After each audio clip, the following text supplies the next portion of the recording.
बिस्मिल्लाहिर्रहमानिर्रहीम। अस्सलाम वालेकुम नाज़रीन, मैं अहमद फ़वाद हूँ और आप मेरा यूट्यूब चैनल देख रहे हैं। अहम ख़बरों, तज्ज़िये और तबसरे के साथ आज के व्लॉग में आपकी खिदमत में हाज़िर हुआ हूँ।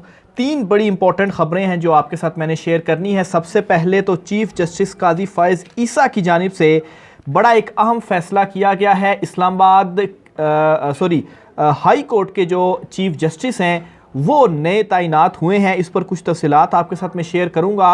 एक अहम इजलास हुआ है चीफ़ जस्टिस काज़ी फ़ाइज़ ईसा की सरबराही में और इसमें नए चीफ़ जस्टिस की तैनाती जो कि हाई कोर्ट में होगी, इसकी मंजूरी दी गई है। मामला क्या है, नए चीफ़ जस्टिस क्यों तैनात हो रहे हैं, इस पर कुछ अहम और एक्सक्लूसिव तफसीलात हैं। फिर सिर्फ यही नहीं बल्कि सुप्रीम कोर्ट ऑफ पाकिस्तान में भी एक बड़ी तब्दीली आने जा रही है। ये बड़ी और नई तब्दीली क्या है, इस पर भी कुछ चीज़ें आपके साथ शेयर करनी है।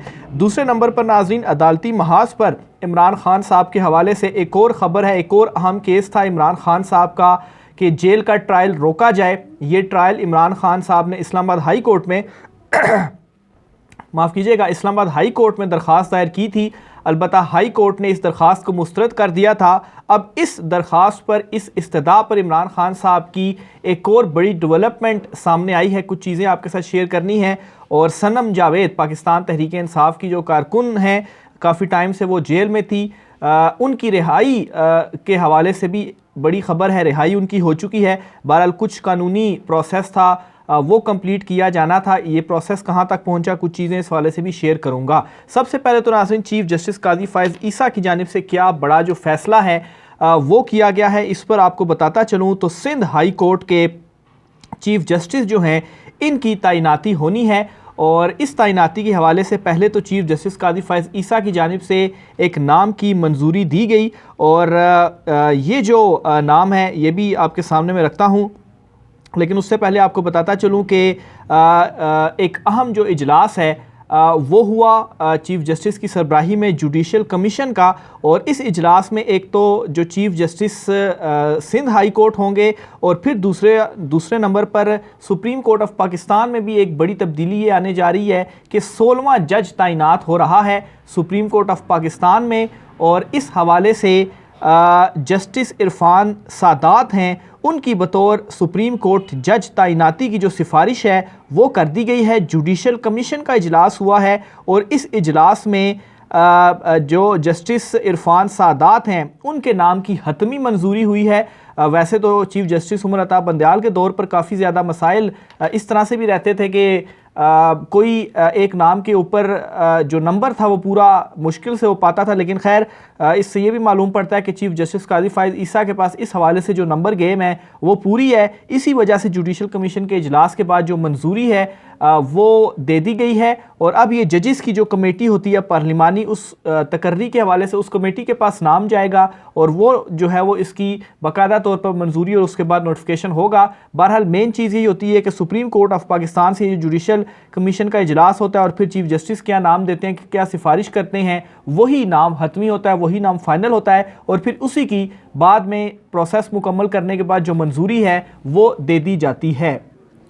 तो जस्टिस इरफान सादात जो हैं वो इस वक्त सिंध हाई कोर्ट के कायम मकाम चीफ़ जस्टिस हैं। तो जब उनकी यहाँ पर तैनाती हो जाएगी सुप्रीम कोर्ट ऑफ पाकिस्तान में, जो कि आलमोस्ट हो गई है, जस्ट एक प्रोसेस है उसको फॉलो किया जाना है, उसके बाद सिंध हाई कोर्ट के जो चीफ़ जस्टिस हैं जस्टिस अकील अब्बासी वो मुकर्रर हो जाएंगे सिंध हाई कोर्ट के चीफ़ जस्टिस। तो ये एक बड़ी तब्दीली है जो कि अदालती सतह पर आई है। एक सिंध हाई कोर्ट में भी नए चीफ़ जस्टिस की तैनाती हो रही है और दूसरे नंबर पर फिर सुप्रीम कोर्ट ऑफ पाकिस्तान में भी एक नया जज जो है वो आ रहा है। और इसके बाद सुप्रीम कोर्ट ऑफ पाकिस्तान में जजिस की जो तादाद है वो 16 हो जाएगी। इस वक्त 15 हैं, 16 हो जाएगी और फिर उसके बाद एक असामी रहेगी क्योंकि 17 जजिस सुप्रीम कोर्ट ऑफ पाकिस्तान में होते हैं। तो बहरहाल अभी ये एक तैनाती होगी और फिर उसके बाद जो 17वें जज हैं उनकी भी तैनाती की जाएगी। इसके अलावा हाई कोर्ट से, इस्लामाबाद हाई कोर्ट से जो डेवलपमेंट हुई है इमरान खान साहब के मुकदमे के हवाले से, एक मुकदमा इमरान खान साहब ने, जेल ट्रायल जो उनका हो रहा है साइफर केस में, इमरान खान साहब ने दरख्वास्त दी थी कि जेल में ट्रायल नहीं होना चाहिए, सीक्रेट ट्रायल है। इसके ऊपर chief justice Islamabad high court Aamir Farooq की जानिब से क्या किया गया था, इमरान खान साहब की ये जो अपील थी, ये जो दरख्वास्त थी, बज़ाहिर तो निपटाई गई, लेकिन असल में ये जो दरख्वास्त थी वो खारिज या मुस्तरद की गई। तो बहरहाल इसके ऊपर इंट्रा कोर्ट अपील दायर करने का जो फैसला है वो कर लिया गया है और पाकिस्तान तहरीक इंसाफ इमरान खान साहब की जानिब से ये जो अपील है इस फैसले के अगेंस्ट वो दायर की जाएगी। इस पर जो कुछ डिटेल्स हैं वो आपके साथ शेयर करता चलो। इमरान खान साहब ने जेल ट्रायल के खिलाफ इंट्रा कोर्ट अपील दायर करने की हिदायत की है।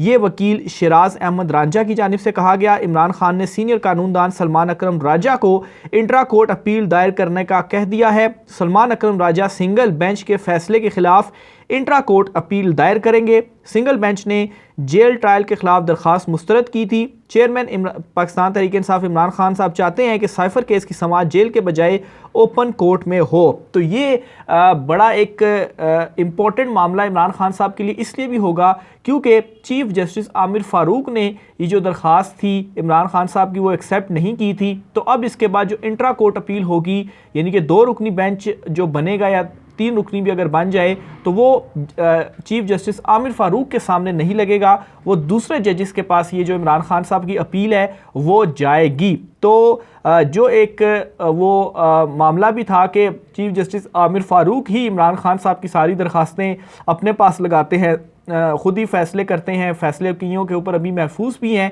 तो ये वाला एलिमेंट अब ख़त्म होगा। एटलीस्ट जेल ट्रायल वाला जो मामला है और इमरान खान साहब की जो इस्तदा है कि ओपन कोर्ट में केस की हेयरिंग की जाए, तो वो इस तरह से लग रहा है कि अगर यहाँ पर हाई कोर्ट का 2 रुकनी बेंच बैठता है, अगर वहाँ से भी अगेंस्ट आता है तो फिर सुप्रीम कोर्ट ऑफ पाकिस्तान में भी जो मामला वो चला जाएगा। लेकिन ये इंट्रा कोर्ट अपील में इमरान खान साहब को इस तरह से एक फ़ायदा या रिलीफ मिल सकता है कि जो इमरान खान साहब की ओपन कोर्ट करने की इस्तदा है ये मंजूर हो सकती है। और इस हद तक हो सकता है कि जिस तरह से ज़मानत के केस में भी चीफ जस्टिस आमिर फारूक ने ये फ़ैसला दिया था जी कि जहाँ पर हसास मालूमात हों सिर्फ वो पोर्शन ओपन कोर्ट नहीं होगा, वो इन कैमरा होगा, बाकी ओपन कोर्ट ट्रायल होगा। तो इस तरह से करके कोई जो डिसीजन है वो यहाँ पर आ सकता है और यहाँ पर इमरान खान साहब को एक बड़ा जो रिलीफ है वो इस मामले के ऊपर मिल सकता है। तो बहरहाल चीफ जस्टिस आमिर फारूक का फैसला कालअदम करार देने के हवाले से ये जो दरख्वास्त है ये दायर की जा रही है इमरान खान साहब की जानिब से और एडवोकेट सलमान अकरम राजा जो हैं वो ये दरख्वास्त दायर करेंगे।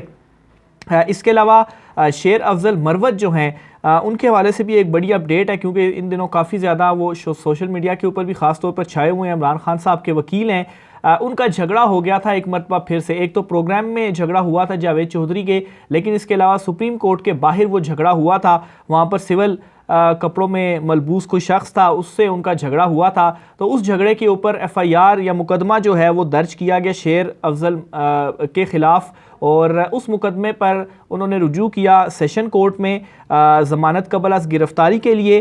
तो ये इस्तदा उनकी मंजूर हो गई है। 10,000 ज़मानती मुचलकों के एवज़ उनकी जो दरख्वास्त है वो मंजूर हुई है और 26 अक्टूबर तक उन्हें ये जो अबूरी ज़मानत है वो दी गई है। और साथ ही साथ कहा गया जी कि आप तफ्तीश में शामिल हों, ये हिदायत भी की गई है और नोटिस जारी कर दिए हैं फ़रीक़ैन को कि 26 तारीख को वो आएँ और इस केस में जो अपने उनके दलाइल हैं वो दें। फिर उसके बाद इनकी ज़मानत कन्फर्म होने या ज़मानत मुस्तरद होने का फ़ैसला आगे चलकर उस बुनियाद पर फिर किया जाएगा। लेकिन अभी के लिए जो उनकी ज़मानत है अबूरी ज़मानत, यानी कि अबूरी ज़मानत ये कि कुछ दिनों के लिए 26 तारीख तक उनकी जो ज़मानत है वो मंजूर हो चुकी है। फिर अज़ खुद नोटिस, अच्छा एक और बड़ी ख़बर भी है सुप्रीम कोर्ट ऑफ पाकिस्तान से। एक तो ये इजलास भी हुआ है जो 3 रुकनी कमेटी बनाई गई थी जिसमें चीफ जस्टिस काजी फ़ाइज़ ईसा, जस्टिस सरदार तारिक मसूद और जस्टिस इजाज़ुल एहसन शामिल हैं जो कि बेंचेस की तश्कील अब वो डिसाइड करते हैं। तो इनका बड़ा एक अहम इजलास हुआ और इस इजलास के बाद जो अज़ खुद नोटिस के तहत मुकदमात हैं इनकी समाअत किस तरह से करनी है, कब करनी है, इसके ऊपर डिसीजन हुआ है। और डिसीजन ये हुआ है कि अज़ खुद नोटिस यानी कि 184(3) के तहत मुकदमों की जो तफसील है इसकी फहरिस्त मुरतब करने का कहा गया है रजिस्ट्रार सुप्रीम कोर्ट को। और ये भी कहा गया कि ये फहरिस्त आप हमें फिर दे दें कि ये अज़ खुद नोटिस के मुकदमात हैं। और इसके अलावा जो आइनी मुकदमात हैं सुप्रीम कोर्ट ऑफ पाकिस्तान में जो कि ज़ेर समाअत हैं उनकी भी एक फहरिस्त इस कमेटी के सामने रखी जाए और फिर ये कमेटी इन मुकदमात को देखकर इन के अज़ खुद नोटिस और आइनी मुकदमात के ऊपर भी बेंचेस जो है वो बनाएगी। और ख़ास तौर पर ये भी ज़राए का दावा है कि जो आइनी मुकदमात हैं इन पर 5 रुकनी जो लार्जर बेंच है वो बनाया जाएगा ताकि केसेस को निपटाया जा सके। तो प्रैक्टिस एंड प्रोसीजर एक्ट का फैसला जब नहीं आया था, फुल कोर्ट समाअत कर रहा था, तो उससे पहले ये मुकदमात समाअत के लिए मुकर्रर नहीं किए जा रहे थे, दूसरे जो मुकदमात थे वो मुकर्रर हो रहे थे। लेकिन अब जब बन गया है तो ये मीटिंग हुई है और इस मीटिंग के बाद ये फैसला किया गया और registrar supreme court of Pakistan से दोनों तर्ज के जो मुकदमात हैं उनकी फहरिस्त तैयार करके कहा गया है कि वो कमेटी को आप दें ताकि कमेटी फिर उसके ऊपर फैसला करे और बेंचेस तश्कील दे। तो एक और ख़बर थी सुप्रीम कोर्ट ऑफ पाकिस्तान से। सनम जावेद पाकिस्तान तहरीक इंसाफ की कारकुन जो हैं काफ़ी टाइम से वो, बल्कि कई महीने हो गए हैं, 9 मई के बाद से वो गिरफ़्तार हैं। इनके हवाले से एक बड़ी ख़बर है और वो ख़बर ये है कि इनकी रिहाई हो गई थी, अदालत ने इनकी रिहाई का हुक्म दे दिया था और अब इनकी रिहाई के जो रोपकार हैं वो जारी हो गए हैं। यानी कि ये प्रोसीजर इस तरह से होता है कि रिहाई का ऑर्डर आता है, फिर वो तहरीरी हुक्मनामा जो है वो आप उस बेस के ऊपर आपके रिहाई के जो रोपकार हैं वो जारी होते हैं और वो रोपकार लेकर आप जेल जाते हैं और फिर उन रोपकार की बुनियाद पर जो रिहाई है वो मुमकिन होती है। तो इस पर जो तफसीलात हैं, इंसदाद दहशतगर्दी अदालत ने तहरीक इंसाफ की कारकुन सनम जावेद की रिहाई की रोपकार जारी कर दी। अदालत ने सनम जावेद के ज़मानती मुचलके मंजूर करने के बाद रोपकार जारी की। अदालती एहलकार रोपकार लेकर जेल रवाना हो गए हैं। सनम जावेद की राहत बेकरी जलाओ घेराव के मुकदमे में भी ज़मानत मंजूर हुई थी। मीडिया ज़राए का ने कहा है कि सनम जावेद को किसी और मुकदमे में नामजद करके गिरफ्तारी डालने का इम्कान है। गुज़श्ता रोज़ लाहौर हाई कोर्ट ने सनम जावेद पर दर्ज मुकदमात की तफसीलात लेने की दरख्वास्त पुलिस रिपोर्ट की रोशनी में निपटा दी थी और लाहौर हाई कोर्ट के जस्टिस अली बाकिर नजफी ने सनम जावेद की दरख्वास्त पर समाअत की। दरख्वास्त में IG पंजाब समेत दीगर को फरीक बनाया गया था और मौक़िफ़ इख्तियार किया गया था कि सनम जावेद पर दर्ज तमाम मुकदमात की तफसीलात फराहम की जाएँ। तो बहरहाल इनकी ज़मानत मंजूर हो गई है। इनकी पहले भी ज़मानत मंजूर हुई थी और फिर रिहाई हुई थी, लेकिन फिर साथ इनको एक और मुकदमे भी दर्ज में गिरफ़्तार कर लिया गया था। अभी मीडिया रिपोर्ट्स तो ये कह रही हैं, लेकिन जो मेरी अपनी कुछ इन्फॉर्मेशन है तो मेरे ख्याल से उनको दोबारा गिरफ़्तार और किसी मुकदमे में नहीं किया जाएगा, बस उनको जो है वो रिहाई अब मिल चुकी है। तो बहरहाल अभी उनके रोपकार सबमिट होने हैं, फिर उसके बाद उनकी रिहाई होनी है और फिर उसके बाद अगर वो किसी और मुकदमे में गिरफ़्तार ना हुई तो एटलीस्ट सनम जावेद जो हैं उनको जो रिहाई है वो मिल जाएगी। आखिर में नाज़रीन, नवाज़ शरीफ की पाकिस्तान आमद के हवाले से भी कुछ तफसीलात आपके साथ में शेयर करता चलूँ। प्लान्स बनाए गए हैं कि कैसे उनकी आमद के ऊपर वेलकम किया जाएगा। इस हवाले से एक ख़बर तो ये है कि नवाज़ शरीफ दुबई से इस्लामाबाद आएंगे, 2 घंटे वो इस्लामाबाद में रुकेंगे और इस्लामाबाद से फिर वो लाहौर जाएंगे, फिर उसके बाद जो मीनार पाकिस्तान जलसा वगैरह है वो सारी चीज़ें होंगी। तो बहरहाल एक और ख़बर ये है कि नवाज़ शरीफ के इस्तकबाल के लिए 2 प्लान जो हैं वो तैयार किए गए हैं। प्लान ए के मुताबिक नवाज़ शरीफ लाहौर एयरपोर्ट से बज़रिया हेलीकॉप्टर जलसा गाह पहुँचेंगे और प्लान बी के मुताबिक नवाज़ शरीफ इस्लामाबाद से बज़रिया हेलीकॉप्टर शाही किला लैंड करेंगे।